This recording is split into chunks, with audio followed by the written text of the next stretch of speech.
Assalamualaikum warahmatullahi wabarakatuh. Syukur alhamdulillah atas rahmat Allah Subhanahu wa Ta'ala, kita berjumpa lagi di channel Surga Wanita.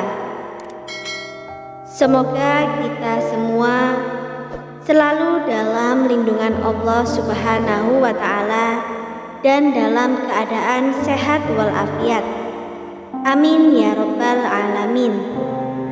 Sahabatku seiman yang dirahmati oleh Allah Subhanahu wa Ta'ala, 4 sosok perempuan mulia yang mengasuh baginda Nabi Muhammad Sallallahu Alaihi Wasallam.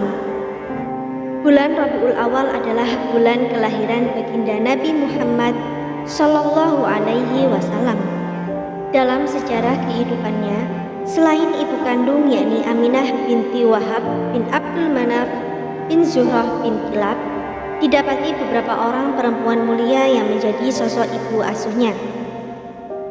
Siapa saja mereka dan bagaimana pula perannya? Inilah 4 sosok ibu asuh Nabi Muhammad Sallallahu Alaihi Wasallam.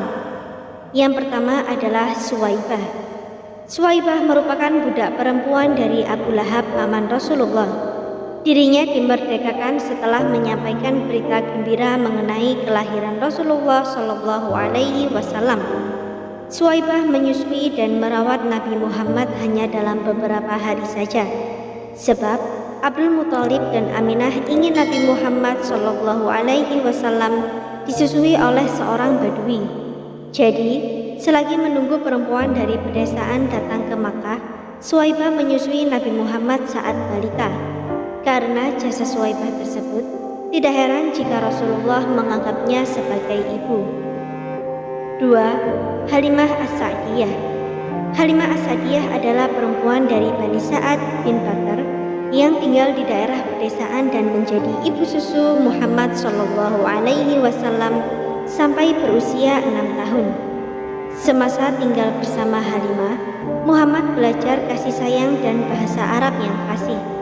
Halimah juga menyusukan Hamzah bin Abdul Muthalib, sehingga paman Nabi itu adalah saudara susuan bagi Rasulullah. Halimah meninggal di Madinah dan dikuburkan di perkuburan Baqi. Amir bin Wasilah Al-Kinani berkata, "Aku melihat Nabi membagi-bagikan daging di Jironah. Waktu itu usiaku masih kecil. Aku membawa tulang-tulang unta. Sekonyong-konyong datanglah seorang perempuan tua mendekati Nabi Shallallahu Alaihi Wasallam. Lalu beliau menghentikan aktivitasnya, menghamparkan sorbannya, dan perempuan itu duduk di atasnya. Aku bertanya, siapakah perempuan ini? Beberapa orang sahabat menjawab, dialah ibu yang menyusuinya dulu. Hadis riwayat Abu Daud. 3. Ummu Aiman.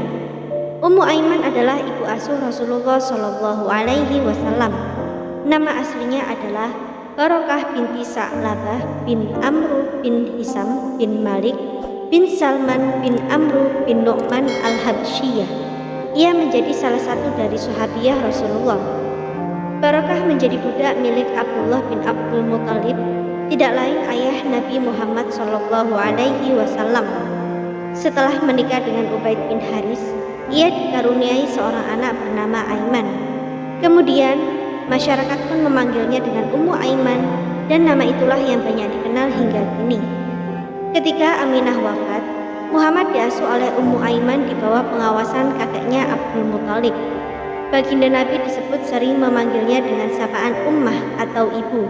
Bahkan Rasulullah sendiri pernah bersabda, "Ummu Aiman adalah ibuku setelah ibundaku." Ummu Aiman termasuk perempuan pertama yang masuk Islam. 4. Fatimah binti Asad. Fatimah binti Asad istri dari Abu Thalib, paman Rasulullah Shallallahu Alaihi Wasallam. Beliau adalah ibu angkat bagi Rasulullah karena sesudah kakeknya meninggal, beliau tinggal dan diasuh oleh pamannya itu.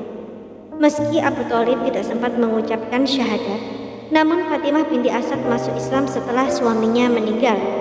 Beliau berbaiat dengan Rasulullah Shallallahu Alaihi Wasallam dan menjadi muslimah yang ikut hijrah ke Madinah. Rasulullah sering mengunjungi dan memberi Fatimah berbagai hadiah yang menyenangkan hatinya. Rasulullah diliputi kesedihan saat Fatimah wafat. Sebagai bentuk kasih dan penghormatan, Rasulullah masuk ke liang kubur Fatimah.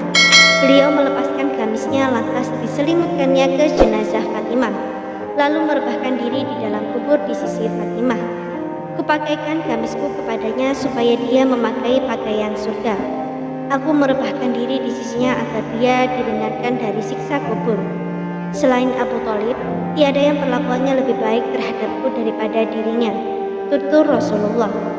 Rasulullah tidak ada beda perlakuan terhadap ibu kandung dan ibu angkat atau ibu asuh ini. Sungguh, tiada mudah mengasuh dan membesarkan anak. Kasih sayang, perhatian, memenuhi kebutuhannya adalah sebagian cara membalas jasa para ibu-ibu angkat, apalagi ibu kandung, yang telah banyak berkorban demi kebahagiaan dan keberhasilan hidup seorang anak manusia. Semoga apa yang kami sampaikan kali ini bermanfaat bagi kita semua dan menjadi jariah soleh.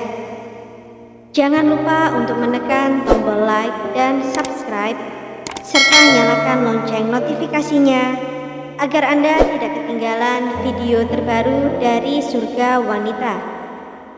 Sekian dan terima kasih banyak.